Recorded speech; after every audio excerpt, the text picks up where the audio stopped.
Evening, everybody. Morning, afternoon, wherever time of day it may be.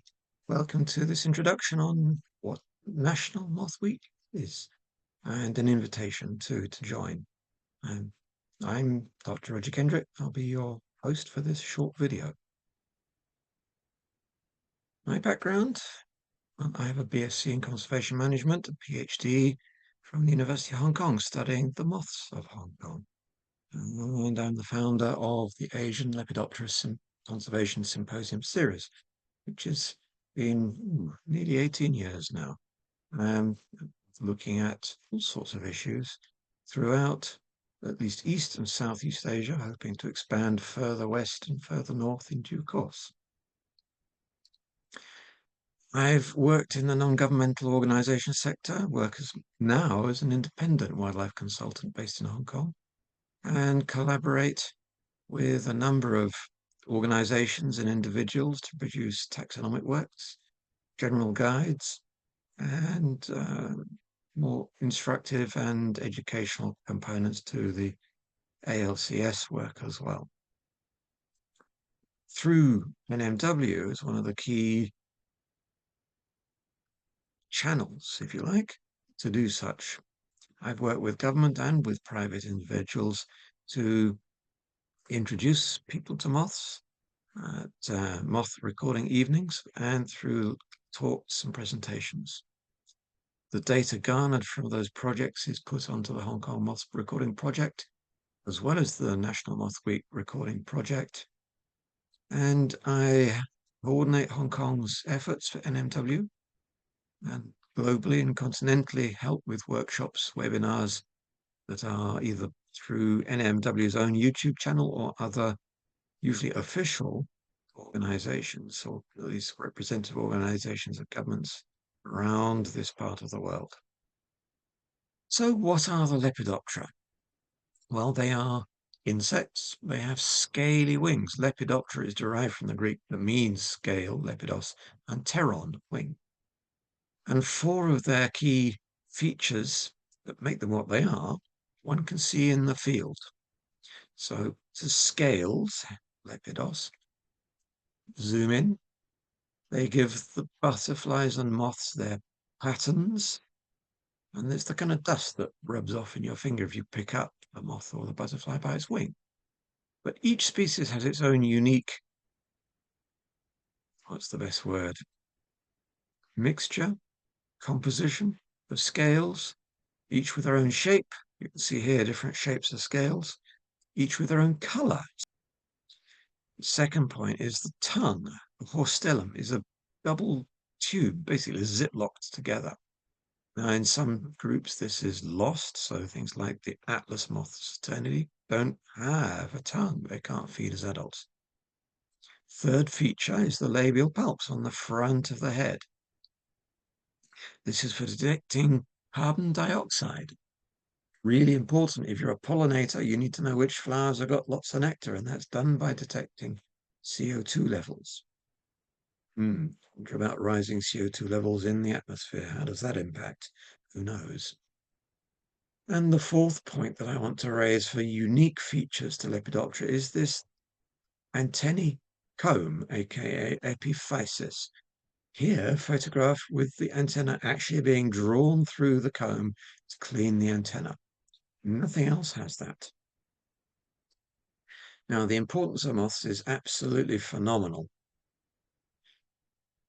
They basically, because they're a nighttime group, not totally, but mostly, don't get any glory. They kind of get ignored, whereas the daytime shift for pollinators, the bees, well, they get all the kudos. They get the press, they get the coverage. But what we don't see, we don't take any notice of. But not just for pollination, but as consumers of live material, recyclers of dead material, and food for many, many animals. Let's give you some examples. Okay, there's a caterpillar. So affected by parasites, there's symbiotic mutualism. Primary producers get eaten. Secondary consumers eat. Recyclers, well, the moths do that, and they pollinate. So here's a few photos to exhibit these points. Lots and lots of primary producers get used by moth larvae. Symbiotic relationships. One plant cannot live without the moth and vice versa. Parasites can't live without the moth. Every moth species has a parasite, some unique. So with 160,000 moth species in the world, you can think of that many species just parasites. Roles are reversed sometimes. Some moth species larvae parasitize bugs, for example. Recycling. Without it, we'd be knee-deep in all sorts of dead and dying stuff. But moths have a major role to play there. And then the adults and the larvae and the eggs and the pupa get eaten by all sorts of animals, including us. So very, very important. Some weird stuff too. Cordyceps, go look that one up. Conservation Lepidopterus, not just a species approach, but I think important is the habitat approach. So habitat conservation, and in Iran, lots of habitats are supposedly conserved, or at least designated as conservation areas. But on their own, that's not enough. You've got to manage the sites. You've got to link the sites together so that they're functional for the animals that live within to have functional genetics. So you can start looking at grouping areas and then looking at linking the protected areas within those groups. Restoration of habitats that have been badly impacted by agriculture, by mining and other land uses, even urban restoration areas, then you've got to conserve it. One of the key problems for nighttime animals, moths included, is light pollution. So there's something we need to address. In Iran, just as big a problem as elsewhere. But the main way that NMW addresses conservation is through education, getting people to reconnect with nature, getting out, having a look, and learning. So for Iran, this is your key resource. Come back to that later. What else? Well, at the community level, we need to build resilience within communities for ecological sustainability. So that means things like going organic, using permaculture rather than monocultures, particularly with reference to integrating different crops in the same area. More hard work, yes, but better results long term. And learning from our past mistakes. So look at this paper by John McKinnon, talking about avenues of futility in conservation. Why does the National Moth Week matter? Because it looks at the big picture. It gets people out and about, contributing data in science process known as citizen science, using everybody to get lots and lots and lots and lots of data, and then trying to make sense of that data through the scientists and the volunteers and the researchers. So things like where species have moved to and from over how much time.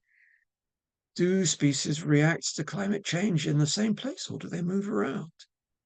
By aggregating data, we can start to look at answering these questions.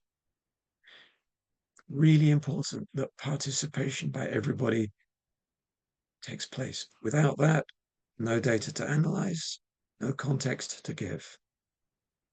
So it gives everyone the opportunity to get out, connect with nature, and then provide information that helps us live a better life on the one planet we have that has life. Last point, species, commonality, rarity. I get asked about this a lot of times. But the important ones are not the rare ones, really. So all those IUCN red lists, maybe a bit of a goose chase.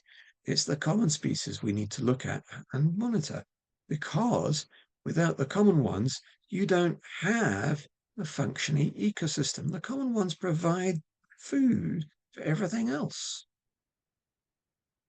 So what happens if that goes? Well, we don't know. And because we rely on the other species, we are in effect, shooting ourselves, literally shooting ourselves into extinction. So everybody's participation helps us as a species understand how we interact with and relate to the rest of life on Earth, now and in the future. Thanks very much for your time. Lepidoptera iranica, here. National Moth Week. Go register your event, please. Here, and I'll leave it there. Thank you very much.